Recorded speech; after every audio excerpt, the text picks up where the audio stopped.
الله الرحمن الرحيم والحمد لله رب العالمين اللهم صل وسلم وبارك على نبينا وحبيبنا محمد وعلى آله وصحبه أجمعين وبعد. So the name I chose for today was a name that probably should have done last year, but I didn't.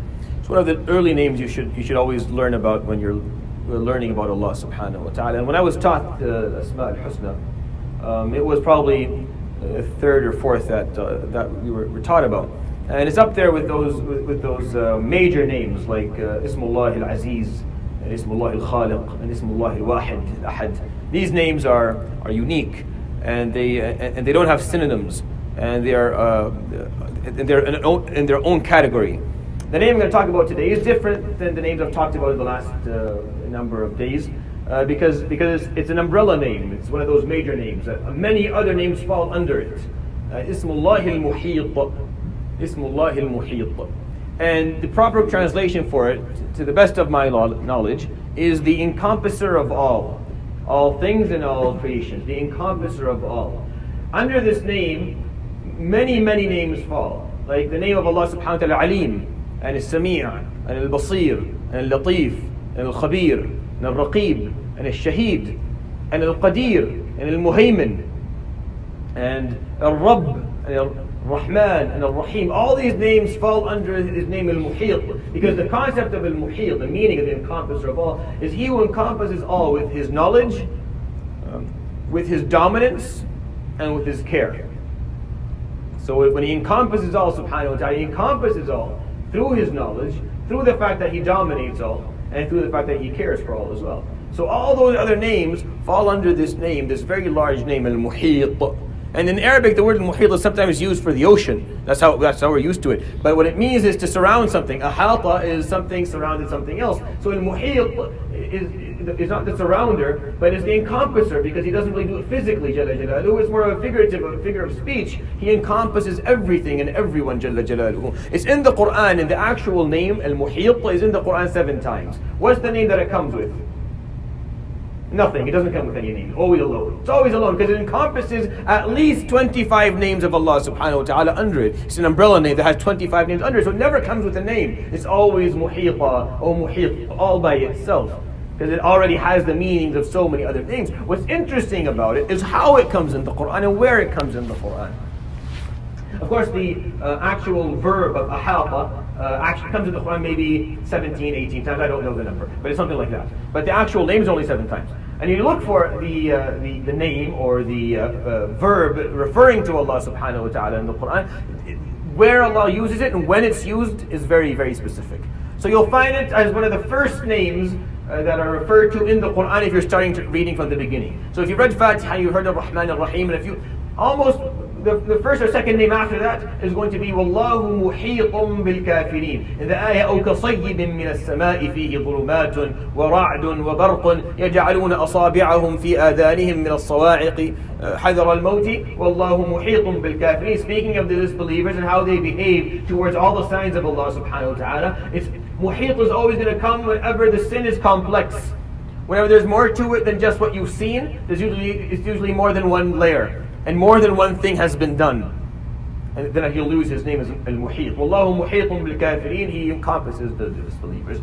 Everything they do, everything they think, everything they intend, everything they think, everything they say, all that they are, he encompasses. He encompasses subhanahu wa ta'ala. He's the encompasser of all. You'll find it in the big ayat, in the very heavy ayat. Like where? Allahu la ilaha illa huwa al-hayyul qayyum, right? لا خذه سنة ولا نوم له ما في السماوات وما في الأرض من ذا الذي يشفع عنده إلا بإذنه يعلم ما بين أيديهم وما خلفهم ولا يحيطون بشيء من علمه إلا بما شاء. His ayat al-Kursi, and they do not encompass anything of his knowledge subhanahu wa ta'ala. So taking away the concept of them encompassing anything within ayat al-Kursi. If you take a look at the end of surahs, you'll find the name of Allah subhanahu wa ta'ala Muheet coming at the end of a number of surahs. You find it at the end of Surah Al-Fussilat. أَلَا إِنَّهُمْ فِي مِرْيَةٍ مِّن لِقَاءِ رَبِّهِمْ. Indeed, they are in doubt that they will ever meet their Lord. أَلَا إِنَّهُ بِكُلِّ شَيْءٍ مُحِيطٍ. Indeed, He encompasses all. So what you think and then what you did based on that thought, and then when you come and be held accountable, it's all accounted for. It's all accounted for. You'll find it at the end of Surah Al-Talaq. الله الذي خلق سبع سماوات ومن الأرض مثلهن. He created seven cosmos and it's the same number of amount in planets. ويتنزل الأمر بينهن. His commands come through all that. Makes its way through all these layers. لتعلموا أن الله على كل شيء قدير. So that you know that Allah subhanahu wa ta'ala is capable of all. وأن الله قد أحاط بكل شيء علما. And that He has encompassed everything with His knowledge. And the usage here was the knowledge. You'll find at the end of Surah Al-Jinn, ليعلم أن قد أبلغوا رسالات ربهم. So that it will be known that the prophets have given and have done their due diligence in terms of teaching the message. وَأَحَاطَ بِمَا لَدَيْهِمْ. And Allah subhanahu wa ta'ala has encompassed them in terms of what they own. What they own is not really theirs. He knows what they own and what they own, and it's His to begin with. وَأَحْصَى كُلَّ شَيْءٍ عَدَدًا. And it's all accounted for. Everything they did, it's all accounted for. It's down to the number. Down to the number. There's a beautiful ayah in Surah Al-Isra where it says, وَإِذْ قُلْنَا لَكَ إِنَّ رَبَّكَ أَحَاطَ بِالنَّاسِ. And when we told you that your Lord encompasses all people. And this ayah was there for the Prophet ﷺ to make him feel safe. But don't worry, He encompasses all, subhanahu wa ta'ala. Nothing is getting lost. No one's escaping from the group. No one's being forgotten or being left out. with قُلْنَا لَكَ إِنَّ رَبَّكَ أَحَاطَ بِالنَّاسِ. And the Prophet ﷺ, فَطْمَأَنَّ رَسُولُ اللَّهِ. And the Muslims, they felt safe. Just based on that verse in Surah Al-Isra. وَلِلَّهِ مَا فِي السَّمَاوَاتِ وَمَا فِي الْأَرْضِ وَكَانَ اللَّهُ بِكُلِّ شَيْءٍ مُحِيطًا. وَلِلَّهِ مَا فِي السَّمَاوَاتِ وَمَا فِي الْأَرْضِ. He owns everything, subhanahu wa ta'ala. And He is encompassing of all. يَعْلَمُ مَا بَيْنَ أَيْدِيهِمْ وَمَا خَلْفَهُمْ وَلَا يُحِيطُونَ بِهِ عِلْمًا. He knows what you've done, what you're doing now, what you're going to do, what you've done before, but you don't encompass His knowledge, subhanahu wa ta'ala. You'll find it at the end of Surah Al-Buruj. It's always, the name of Muheet, Al-Muheet is always going to be with major things.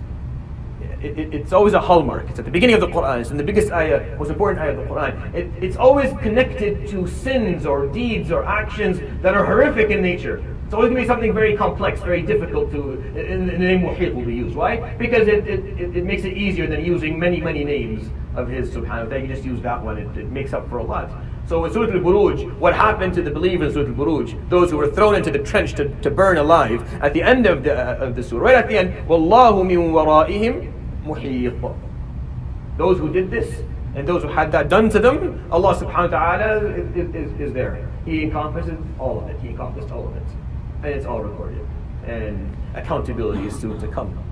Accountability is soon to come. When you find the rest of the Quran, speaks to this concept. وَمَا كَانَ اللَّهُ لِيُعْجِزَهُ مِنْ شَيْءٍ فِي السَّمَاوَاتِ وَلَا فِي الْأَرْضِ إِنَّهُ كَانَ عَلِيمًا قَدِيرًا. And Allah subhanahu wa ta'ala, nothing escapes from Him in the sky or on the earth. Indeed, He is the most knowledgeable and He is the most capable. See, that ayah is basically what defines the name of Allah subhanahu wa ta'ala, Al-Muheet. إِنَّ اللَّهَ لَا يَخْفَى عَلَيْهِ شَيْءٌ فِي الْأَرْضِ وَلَا فِي السَّمَاءِ. Nothing is hidden from Allah subhanahu wa ta'ala, not in the sky, not on the earth. وَعِنْدَهُ مَفَاتِحُ الْغَيْبِ لَا يَعْلَمُهَا إِلَّا هُ. In His hands are the keys of the unknown. No one else knows it but Him. وَيَعْلَمُ مَا فِي الْبَرِّ وَالْبَحْرِ وَمَا تَسْقُطُ مِنْ وَرَقَةٍ إِلَّا يَعْلَمُهَا وَلَا حَبَّةٍ فِي ظُلُمَاتِ الْأَرْضِ وَلَا رَطْبٍ وَلَا يَابِسٍ إِلَّا فِي كِتَابٍ مُبِينٍ. He knows what's in the earth and what's in the sea. And if a leaf falls, He knows of it. And if something rots or something ripens or something turns dry, He knows about it, subhanahu wa ta'ala, even down to the details. And the more you go into the Quran, you find this concept being explained. His name is Muheet. I'm going to give you a few examples of a story that the name of Al-Muheet came in powerfully. I'll tell you the ayat and I'll tell you the story. It says, يَسْتَخْفُونَ مِنَ النَّاسِ. They're hiding from the eyes of people. وَلَا يَسْتَخْفُونَ مِنَ اللَّهِ. And they didn't bother to hide from the eyes of Allah. وَهُوَ مَعَهُمْ. Even though He was with them. إِذْ يُبَيِّتُونَ مَا لَا يَرْضَى مِنَ الْقَوْلِ. As they said things that He does not approve of. وَكَانَ اللَّهُ بِمَا يَعْمَلُونَ مُحِيطًا. But Allah subhanahu wa ta'ala was there. And He encompassed everything they did. What happened? What happened was that two new Muslims stole from another new Muslim. They stole some wheat from he had a shack, and they took some wheat, and then they took also a dir'a. What's a dir'a? Shield. Sorry. They took a shield. Now the shield was very valuable. It was very, very, very expensive. The man's name was Wafa'a. Now this man had just become a Muslim, and he became extremely upset. He wasn't upset because he lost the wheat. He was upset because he lost his father's shield. So he told his nephew was a good Muslim, but this man was an older, he was a Muslim for a longer period of time, and he spent a long time trying to get his uncle to become a Muslim. When this happened, he's like, oh, this is going to ruin everything. So he goes and he said, I'll fix it for you, I'll take care of it. So he starts looking around, and he sees a trail of wheat. So he follows the trail of wheat, and he arrives at the house of the people who actually took it.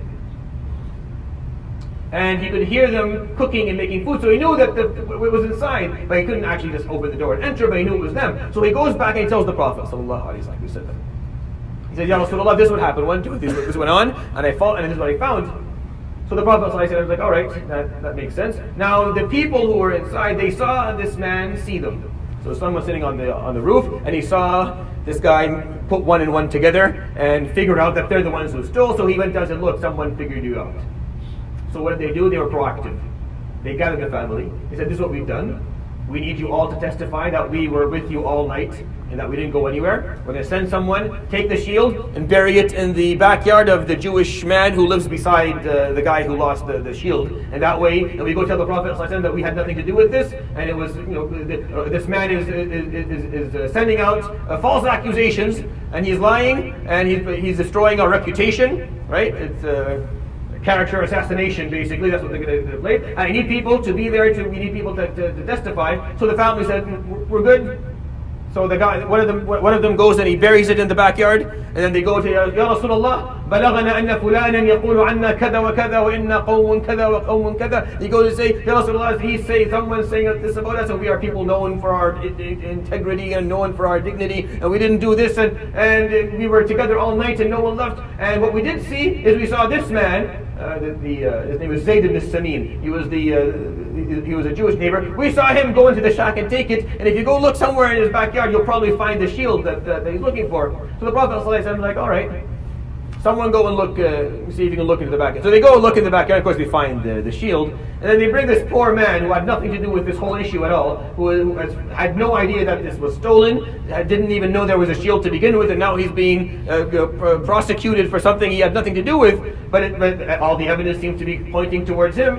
And the Quran would come down. إِنَّا أَنزَلْنَا إِلَيْكَ الْكِتَابَ بِالْحَقِّ لِتَحْكُمَ بَيْنَ النَّاسِ بِمَا أَرَاكَ اللَّهُ وَلَا تَكُنْ لِلْخَائِنِينَ خَصِيمًا وَاسْتَغْفِرِ اللَّهَ إِنَّ اللَّهَ كَانَ غَفُورًا رَحِيمًا. And the Prophet ﷺ was commanded, ask for forgiveness. Your ruling on this and the way you went by this wasn't correct. Ask for forgiveness. SubhanAllah, very scary. وَاسْتَغْفِرِ اللَّهَ إِنَّ اللَّهَ كَانَ غَفُورًا رَحِيمًا وَلَا تُجَادِلْ عَنِ الَّذِينَ يَخْتَانُونَ أَنفُسَهُم. And don't defend those who betrayed. See, whenever there's betrayal and scheming and lying and harm and bad intentions, the name is there. Just because it encompasses all of that. Because ilm may cover one part of it, but it's not only that he knows about it, he dominates it as well. And he's there, he's caring for the other part as well. Don't defend them. يَسْتَخْفُونَ مِنَ النَّاسِ. I understand the ayah. They hid from the eyes of people, but not from the eyes of Allah subhanahu wa ta'ala. But He encompassed it all. وَكَانَ اللَّهُ بِمَا يَعْمَلُونَ مُحِيطًا. When the munafiqeen hoped that the Muslims would die on the day of Uhud, the munafiqeen hoped when they went that they wouldn't come back. That's why they left. 300 people left, hoping that they left at the right moment. Now they left them exposed. Now Quraysh will come and destroy them, and they don't have to put up with Muhammad and the Sahaba any longer, but they didn't. And the ayah came and says, إِن تَمْسَسْكُمْ حَسَنَةٌ تَسُؤْهُمْ. When good comes your way, it bothers them. وَإِن تُصِبْكُمْ سَيِّئَةٌ يَفْرَحُوا بِهَا. They're happy when bad things come your way, when people die or people are harmed. وَإِن تَصْبِرُوا وَتَتَّقُوا. But if you show perseverance and piety, لَا يَضُرُّكُمْ كَيْدُهُمْ شَيْئًا. Their scheming won't harm you. إِنَّ اللَّهَ بِمَا يَعْمَلُونَ مُحِيطًا. Allah subhanahu wa ta'ala encompasses everything. What they're doing is accounted for. Because it's complex. They had bad intentions, they said bad words, and they did bad things. So the name of Allah subhanahu wa ta'ala, Muheet, you'll find it right there. And that's where you find the name. لَقَدْ أَحْصَاهُمْ وَعَدَّهُمْ عَدًّا وَكُلُّهُمْ آتِيهِ يَوْمَ الْقِيَامَةِ فَرْدًا. He has counted them, the human beings, one by one. and we will all come to Him subhanahu wa ta'ala on our own. أحصاه الله ونسوه والله على كل شيء شهيد. He counted it all, and we forgot about it. You'll come Yawm al-Qiyamah and find out that a lot of the things that we've done, you don't remember anymore. Because they happened many, many, many years ago. You were young and you can't remember all the details. But he did. He doesn't forget. It's all accounted for. It's encompassed. He's the encompasser of all, subhanahu wa ta'ala. I love the name Al-Moheet because it's such a powerful one. And it gives you comfort. And it also gives you a level of haybah. Makes you fear a bit more. Because nothing is being lost. Nothing is falling in through the cracks. Muheet subhanahu wa ta'ala of everything. How do you live by the name? I believe that the only way to live by this name is to acknowledge its meaning and surrender to Allah subhanahu wa ta'ala in a suitable manner. Meaning, actually understand that He is Muheet. That every single detail of your life is known to Him. He doesn't just know what's happening. He doesn't just know the events that occurred and what each and every one of us did. He also knows the thought process that went into it on your behalf. He knows the feelings that were inside from you and from the others. So there's really no way for you to come with an argument that will beat Him subhanahu wa ta'ala yawm al-qiyamah or win, because He is Muheet jalla jalaluhu. It's all there. Every angle, that's a concept of surrounding, is that every angle is covered. Huwa al-Muheet, He's covered every angle. So all you can do is just stand there and hope that He forgives you, and hope that He offers you mercy. And if you live like that, you understand that, then the way you worship Allah subhanahu wa ta'ala has a higher level, has a better level of humility, and has a better level, which is why the word Islam is the name of our religion. It really means to surrender, to submit fully. Submit to Al-Muheet subhanahu wa ta'ala, who encompassed everything with His knowledge, who encompassed everything with His domination, and encompassed everything with His caregiving subhanahu wa ta'ala. I hope that was helpful. It's a bit of a different name, but I think it's as important as all the other names. Subhanakallah wa bihamdik, ashhadu an la ilaha illa anta astaghfiruka wa atubu ilayk, wa sallallahu ala sayyidina Muhammad wa ala alihi wa sahbihi ajma'in. Jazakumullahu khairan. Barakallahu.